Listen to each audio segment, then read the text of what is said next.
Hello, I'm David Williams, the editor of Body Language. I have with me David Eccleston, a GP and a cosmetic physician who practices in Birmingham and knows a lot about botulinum toxins and has been working with them for over 15 years. Good afternoon, David. Hello, good to be here. I'm going to ask you about botulinum toxin. First of all, tell me what a toxin is. What does a toxin do exactly? Okay, well, toxin is always a frightening word, and the media unfortunately still mistakes what the product is capable of. There's various toxins available on the market. The principle is that it's a protein from a bacteria, and it works by blocking the nerves from talking to the muscles. And things like penicillin and other drugs are often derived from bacteria, but are not seen as toxic. My view is that anything is toxic in a big enough dose, but to get an overdose of any botulinum toxin, you probably have to remortgage your house to afford it. So the dose we use in aesthetic practice is less than we might use in a 2-year-old child with cerebral palsy. It's a very, very safe thing. So yes, it is a toxin, but in the doses we use cosmetically, it is not dangerous in any way. And how does a toxin make us look better and make us look good? I think the important thing is it's a tool in a toolbox, and we've all seen bad results from some people who've had badly done botulinum toxins, the frozen face look, the scary eyebrow look, and ultimately it's always down to the person holding the tool. If you give someone a dangerous piece of kit and they don't know how to handle it, they can cause problems. So realistically, if you know what you're doing, it's about selectively relaxing the muscles that cause negative expressions such as frowning and some crow's feet and forehead lines. Relaxing those muscles and allowing the positive expressions to, if you like, win the tug of war. So it's about rebalancing the facial muscles to improve the function of the muscles and rebalance the face so you look more youthful, more relaxed and fresher, but ideally not to freeze the face as we've so often seen in some of these Americans who have totally frozen faces and scary eyebrows, and unfortunately that's where the bad publicity comes from. Nothing wrong with the toxin, but there are some people out there who really don't know how to use it properly. And how does this freezing of the face arise? Is it too much liquid, too much of this toxin being used? There's various things. One is choice of toxin. There are 3 very good toxins out there on the market, certainly in the UK, 3 of them with a license. All have slightly different characteristics. One of the toxins, for example, the Galderma product, is a very, very nice toxin. It does have a tendency in clinical practice to spread a little bit more. So if you want a nice smooth forehead look, then that's a particularly good product to go for.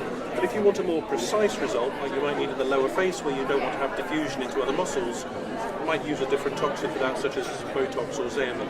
So they all have slightly different characteristics, and it doesn't mean they're any better or worse than each other, but it just means that an expert will have all 3 toxins available to him to do whatever you might need to do. So you would choose a toxin, you would see the person's anatomy, and based on that, choose which toxin for the specific job you're trying to do. Absolutely. If someone asks me what dose do you use in a woman, I will say, well, ultimately, it's about predicting the response of an individual muscle. Some people who have hyperactive muscles, the muscles are there all the time. For example, I'm talking to you and you've got a frown on your face as if you're concentrating. So I would probably use a higher dose in you than I might in someone who doesn't frown when they concentrate. And it's not about a fixed dose. Now, the licensing of the product specifies there's a certain dose to be used. Realistically, any doctor or nurse who knows what they're doing, a good injector, will tailor the dose precisely to the patient based upon muscle strength, deepness of the lines, and what they're actually trying to achieve, and also, most importantly, what the patient wants to achieve. Is there generally a difference between the amount of toxin a male requires compared with a woman? Yeah, and men have this hormone that gets us into a lot of trouble called testosterone.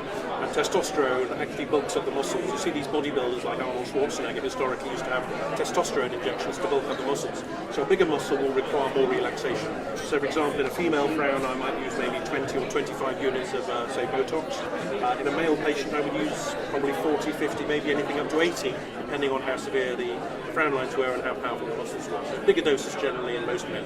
Now, generally, how long does one of these toxin applications last for these toxin injections? If someone has muscles which are in spasm at rest, they've got deeply etched frown lines, deeply etched forehead lines, I will tend to use a larger dose. You'll be lucky to get 3 months out of it. But if you've got someone who, generally speaking, most of the time is relaxed but uses their muscles for facial expression and over time they develop lines, you may find the toxin lasts 6 months. But I generally say 3 to 4 months is about right for all 3 of the commonly available toxins. Now, on repeated injections, does the toxin last longer? The effect of the toxin can last longer. If you imagine someone's been frowning for maybe 30 or 40 years, and what tends to happen is those muscles become bigger and bigger, like any muscle you work out. But if you relax the muscle using the toxin, then that muscle can't work out for 3 months. If you stop going to the gym for 3 months, you get a bit flabby around the middle and the muscles start to become softer and flabbier. And if you do repeated treatments, that muscle continues not to work out, becomes weaker and weaker and softer and softer. And also you're breaking a cycle. If you can't frown, you won't frown. So generally speaking, I say you should bargain on having the treatment done maybe 3 or 4 times in the first year, and then after that, a lot of the patients find that they can get away with less frequent injections. Certainly, when I've been treating people for 4 or 5 years, I'm often treating them as little as twice a year.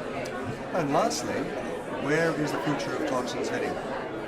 The future of toxins heading, I think every week we're finding new areas to inject toxins. And I literally inject from top to toe. Forehead, mid-face, lower face. I've done Botox boob lifts, I've injected in unmentionable areas, I've injected in calves, I've injected in feet. Why would I want an injection in my toe or Well, another part of the body? there's an interesting technique called calf reshaping. Some patients, particularly some ladies, don't like the fact that their calves are a little bit more curvaceous than they should be.